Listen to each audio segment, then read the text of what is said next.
B. Collins. Peter B. Collins, news and comment. It's Thursday, January 3rd, 2019. And it's official. The Democrats have taken control of the House of Representatives, providing a check on the power of the White House and the Republican-controlled Senate. And as expected, Nancy Pelosi was elected Speaker by the House. There were some Democratic defectors. We'll talk about that in a moment. But what I think is interesting is that this could be the pivot point. Because in an interview aired this morning, Nancy Pelosi said, well, you know, this idea that a sitting president can't be indicted? She said, well, that is an open question. I don't think that it is conclusive. No, I do not. I think that that is an open discussion. I think that is an open discussion in terms of the law. When asked about impeachment, well, we have to wait and see what happens with the Mueller report, she said. We shouldn't be impeaching for a political reason, and we shouldn't avoid impeachment for a political reason. So we'll just have to see how it comes. Now, that is certainly a rehearsed soundbite. But it does crack open the door. It's no longer impeachment is off the table in all cases. And my old buddy Brad Sherman, he and I don't agree on everything, particularly policy toward Israel, but he's a congressman from Sherman Oaks in Southern California, and he refiled his resolution to impeach Trump for obstruction of justice as the House opened for business today. So we'll see where it goes. As you know, I believe that the Democrats have a duty to investigate Trump, and I believe that he is impeachable, and I believe they should take those steps. Now, Pelosi had a great moment of grandeur as she resumed the speakership. She's one of the few people who has served as Speaker in more than one House cycle. And, of course, she is still the first woman to serve as Speaker of the House. It makes her second in line for the presidency, right behind the Vice President in the order of succession. And as is her wont, Nancy Pelosi surrounded herself by her five grandchildren and her 5 children and her 150 grandchildren. And she loves to sound the theme that her work is all about our children. So, as expected, there are many Democrats who had campaigned on a pledge not to support Nancy Pelosi for Speaker, and many of them held to that pledge. Anthony Brindisi of New York, Jason Crow of Colorado, Joe Cunningham, South Carolina, Ben McAdams of Utah, Max Rose of New York, Mikey Sherrill of New Jersey, Alyssa Slotkin of Michigan, Abigail Spanberger of Virginia, Jeff Drew of New Jersey, Jared Golden of Maine, and Jim Cooper of Tennessee, Ron Kind, Wisconsin, Connor Lamb, Pennsylvania, Kurt Schrader of Oregon, and Kathleen Rice of New York. But, of course, she had engineered it. One of the things Pelosi is really good at is counting the votes and rounding up the number that she needs. And she did not fail, and that was not unexpected. Now, of course, the focus turns to Democrats who are announcing that they want to run for president in 2020, and Bernie Sanders, who many people believe has kind of a head start on the rest of a rather large field. Well, he's got to confront some problems here, because the New York Times has a big story today: sexism claims from Sanders' 2016 run. Women were paid less and treated worse. Now, there are some anecdotes here that I will not sugarcoat. They are clear incidences that should have been dealt with. There is a young woman named Juliana De Lauro, a Latino outreach strategist from Nevada, and she was assigned to drive a campaign surrogate who was a Mexican guy. I don't know about this fellow. But anyway, he wanted to touch her hair, and he ran his fingers through her hair and pushed her boundaries. And you can understand that's an uncomfortable situation. It's not rape. It's not sexual assault. But it is concerning. And she says that when she reported the incident to a manager on the Latino outreach team, he joked about it. I bet you would have liked it if the guy was younger. And she claims that there was no further effort. The man in question says, well, he actually did make sure that that surrogate was never alone with an individual woman after that. Bernie Sanders issued an apology on CNN last night. I certainly apologize to any woman who felt she was not treated appropriately, and of course, if I run, we will do better the next time. Asked if he knew about these complaints, he didn't actually say no.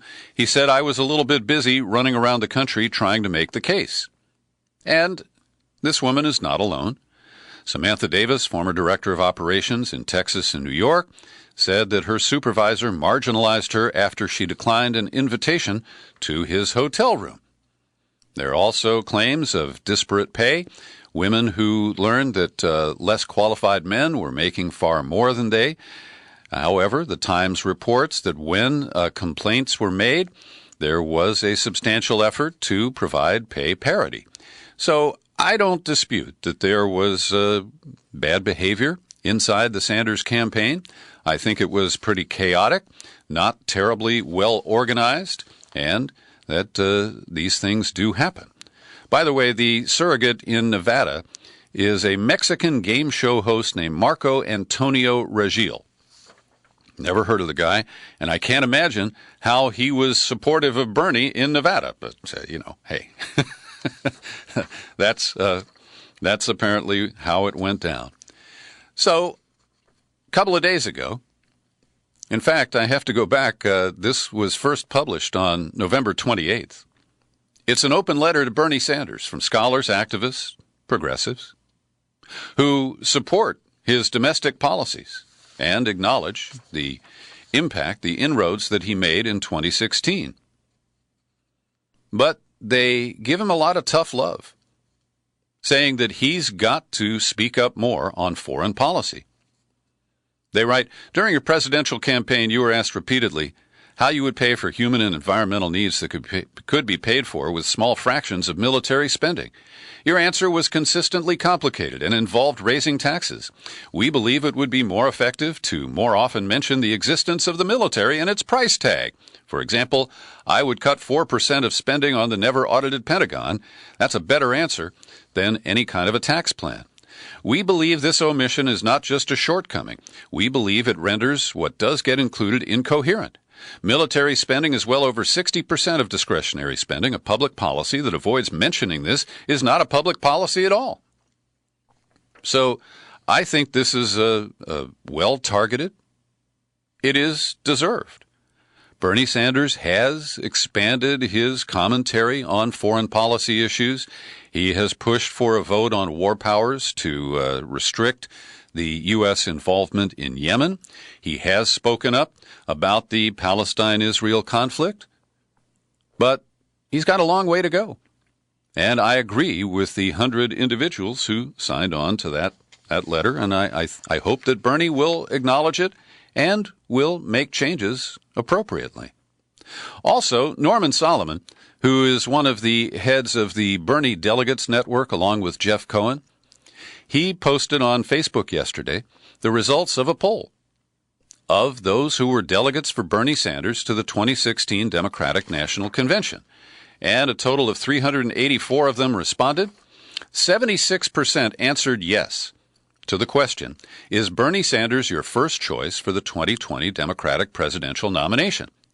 5% flatly said no. They are over the burn. And 19% are undecided.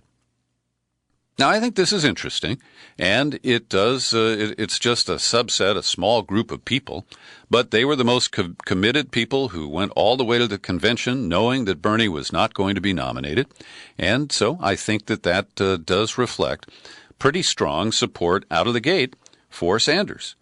And I don't spend a lot of time talking about polls here. I don't use them that much to inform my commentary. But I was struck by this Rasmussen poll that was emailed to me yesterday, and it's from a huge national sample, 10,000 likely voters. That makes it a pretty credible poll. Donald Trump, in December, earned a job approval of 48%. And it's just down 1 point from his high watermarks in April and October of 49%. Now, 51% disapproved of his job performance last month. That is a majority, but it's a narrow majority, and Trump has mastered minority rule. The Electoral College supports that, and I think people should know that while you and I can't stand this guy, can't believe that people still support him, his base is still very strong. That 48% is comprised of 34% of voters strongly approving of his job performance in December. That's including the pullout from Syria that's been announced and now walked back a little bit, the threat of a government shutdown that was carried out, the resignation of Secretary of Defense Mattis. His base doesn't give a shit. And tomorrow, I'll be releasing an in-depth interview with psychologist Bryant Welch, who is going to shed some light on that. I think you'll find that interesting. So the Trumpster called a cabinet meeting yesterday. He spent about 90 minutes with his team, which is half temporary, as I pointed out yesterday, who interrupted him only occasionally to kiss his ass. And Trump rambled on about all kinds of things, about walls, who's got a wall and why walls are good. The Vatican's got a wall. The Obama's got a wall. But, of course, he rambles and he gets off course and strays from the facts just a little bit. So, for example, he said, the United States needs a physical barrier. It needs a wall. Then he said he didn't care if the barrier's a wall, but he emphasizes that a wall is needed. He said it would stop the flow of heroin into the country. It would stop human trafficking. And then, of course, he lied. He said there are probably 30 to 35 million undocumented immigrants in the United States. The most reliable number is about 11 million. And they cost the government $250 billion, which is a number that he made up, because the highest number that comes from the most virulent anti-immigrant group is a phony number, but they claim that immigrants cost $116 billion a year. The truth is that they contribute a lot to the economy, they pay a lot of taxes, and they never get a tax refund because, well, many of them are working on somebody else's Social Security number. So the interruptions came occasionally. Kirstjen Nielsen, who was on a video link from the border, applauded his leadership on border security. Matt Whitaker, who didn't pull the plug on Mueller during the holidays, as I feared, he's the acting attorney general. He praised the president for giving up his Christmas and New Year's holidays while some members of Congress went on vacation. Crazy Rick Perry, the former Texas governor and energy secretary, praised the president. You're standing up and saying, don't come. And Mike Pence, of course, didn't want to be left out. He piled on, I want to thank you for the strong stand you've taken on border security. What a team. What a team of fine Americans making us great again. Now to the government shutdown and the battle over that wall. The Democrats are holding firm. They did not increase their number of $1.3 billion for border security in the meeting in the Situation Room at the White House yesterday. And when you look back at what occurred there and the commentary that the Democrats made after the meeting, it strikes me that the Democrats believe that the best way to proceed is to concede to Trump, yes, we need border security. Yes, we're all for border security, just not the wall. And they're making this kind of technical argument. And they are missing the bigger boat. And that is, they failed to criticize Trump for the lies that he told about the caravan, for the false alarm of sending U.S. troops to the border for nothing, the false claims that this is a national security issue and that we're under siege. And they don't even note that he is a serial hostage taker. And now he's taken 800,000 government workers hostage by shutting down parts of the government over his demand for funding for his wall. And I don't know if you see the same thing. I don't object to the kind of triangulation where Democrats want to say they don't want to create this image that they are against border security. I understand that vulnerability. But to fail to take on with some moral outrage, the outrageous behavior of this president and his outrageous policies, I think is a huge missed opportunity and just a fundamental mistake.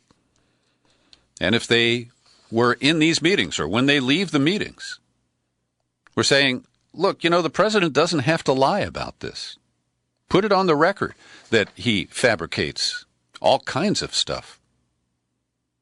And I think that it's one of the reasons why he feels encouraged that he can continue this shutdown and force the Democrats to cough up money for his wall.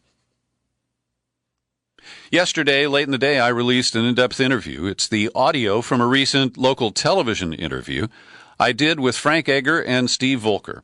Frank Egger is a longtime environmental activist and president of the North Coast Rivers Alliance, and Stephen Volker is an environmental attorney with a great record. He started out working for the Sierra Club, and he's been in private practice for about 20 years now. Here's an excerpt from that conversation as attorney Steve Volker explains how they got the judge to issue the injunction that is holding up and currently blocking construction of the Keystone XL pipeline.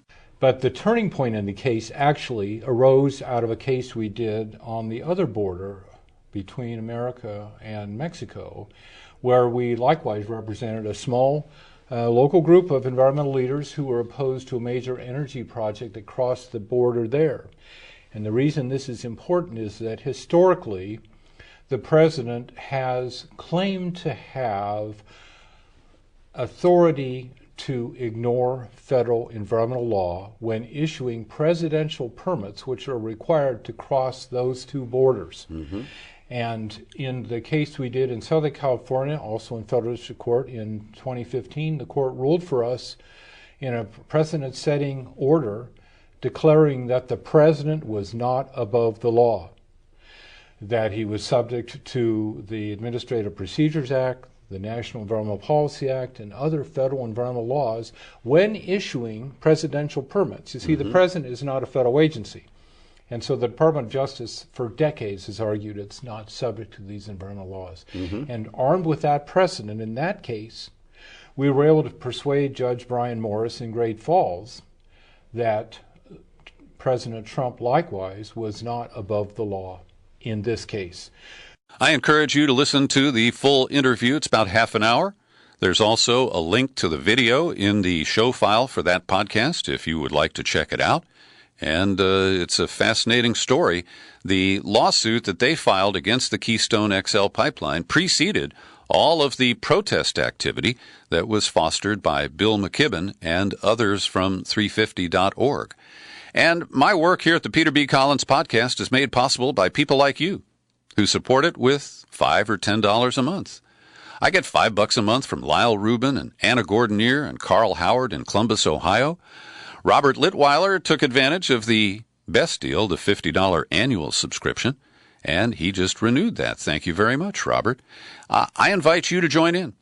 Come on over to peterbcollins.com. I don't use guilt or shame, but I would like you to understand that your support of my work puts a nickel or two in my pocket, and it validates the work that I'm doing here. So come on over to peterbcollins.com. There's a menu button. Click on it. Then pick Become a Subscriber. You land on the sign-up page, and you can choose the $5, $10, $20, $50 level. And also, I know many of you are allergic to PayPal with good reason. You can just drop a check or cash in the mail. Box 150, 660, San Rafael, California, 94915. And I appreciate your support. Over at the EPA, we have an acting director, Andrew Wheeler, a former coal industry lobbyist. And it was announced a couple of days ago that they are changing their methodology and imposing a cost-benefit analysis for EPA rules. And it is leading Andrew Clean Coal Wheeler to change the regulations about mercury emissions from coal-fired power plants. And it gets into some technical lingo here about ignoring the co-benefits, and that the cost-benefit analysis only relates to the most toxic elements that are spewed by these power plants. And it enables them to say, for example, that trying to limit the pollution of mercury is not cost effective. And of course, the lives, the health impacts, those are not included. The only costs they talk about are the costs to industries for trying to prevent the toxic releases. Yesterday, I told you about Paul Whelan. He's a guy from the Detroit suburbs who is now in custody in Moscow, facing a prison sentence of as much as 20 years. And all I can say is the more we learn about this guy, the worse it looks. So first we heard just that he was an ex-Marine, that he is a corporate security guy who has been assigned to work in Russia for his company in the past. Well, but then we learned that he got a dishonorable discharge from the Marine Corps after a couple of tours in Iraq. He was court-martialed for larceny and passing bad checks. He has been traveling to Russia since at least 2006. He has a social media account in Russia on VKontakte, the Russian version of Facebook. He has many Russian friends there, and the curious thing is they seem to be more male than female. There are guys who go to Russia to chase girls, but he appears to prefer contacts with men, including some who have connections to the Russian Navy, the Defense Ministry, the Civil Aviation Authority. Well, some of these details are now being shared by the Russians, who said that Whelan was apprehended during a meeting with a Russian citizen in his room at the Metropole Hotel. Now, come on, Whelan. Don't you know that any hotel room in Moscow is probably bugged and has cameras? He's accused of trying to recruit this Russian citizen to obtain classified information about staff members at various Russian agencies. And he was arrested after receiving a memory stick, a USB stick, containing a list of all the employees at a classified security agency. Now, he may have been entrapped, but he also may have been some sort of a freelance spy. What is interesting is that Secretary of State Mike Pompeo has made kind of neutral comments, saying that they want to hear more from the Russians about what he did, but they are not turning this into some sort of an international crisis. We'll continue to follow. I'm not shocked, but the Florida Commission of 15 citizens, impaneled to look at what caused the massacre at Parkland, Florida's high school last year, Marjorie Stoneman Douglas, they have issued a 446-page report, which includes a recommendation that teachers be trained and permitted to carry guns on school campuses. They also recommended hardening the campuses with locks on the inside of classroom doors, funding to install bulletproof glass on all school windows.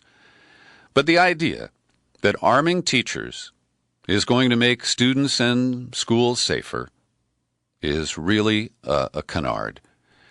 Juliana Simone Carrasco, a student and volunteer with Students Demand Action.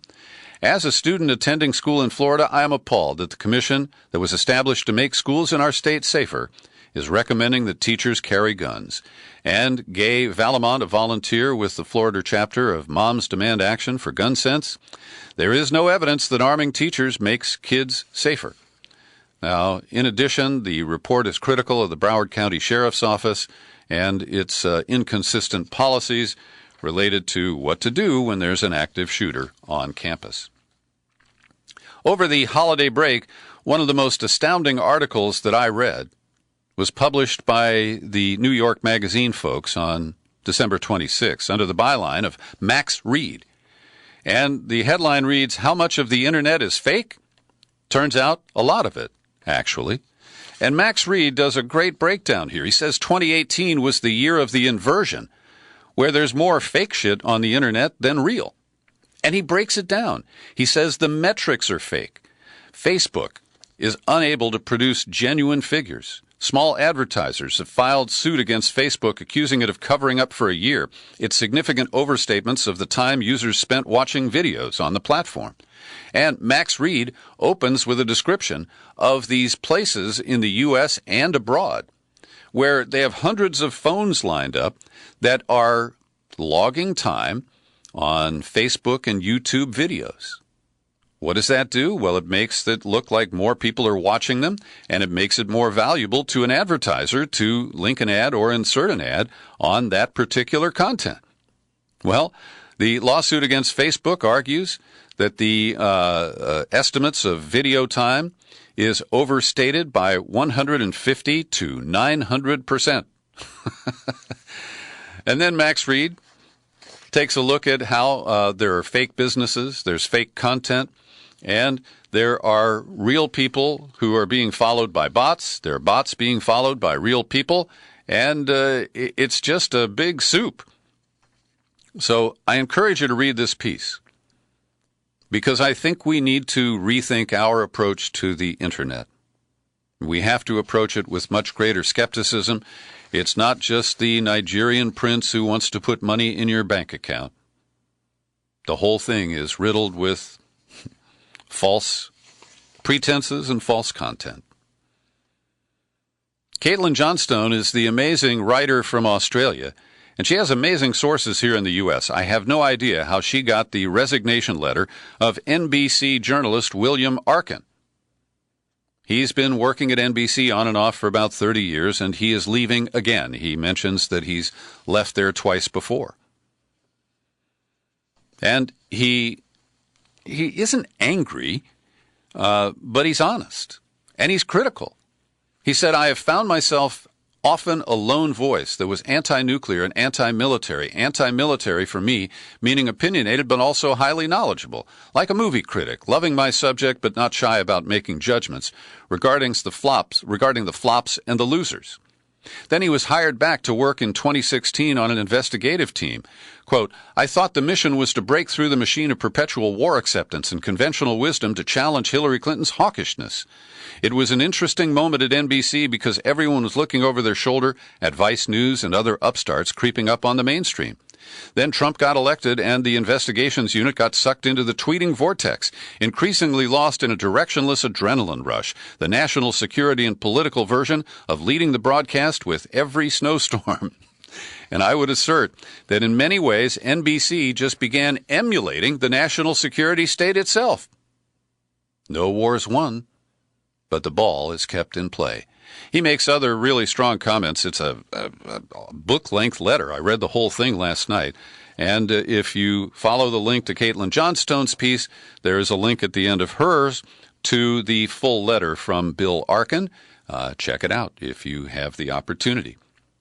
Dr. Jeffrey Kay is a retired psychologist who's become quite a journalist, and back on December 16th, he made a report at Medium that has been largely overlooked. I haven't seen any coverage picking this up.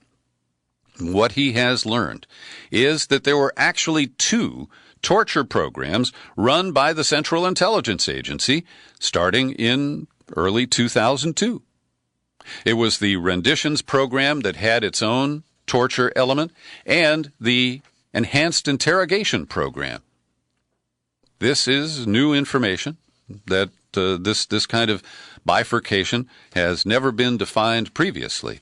And Jeff Kay is working on a second installment of this story, and when that's complete, he's agreed to do an in-depth interview, so we'll cover it in more detail at that time.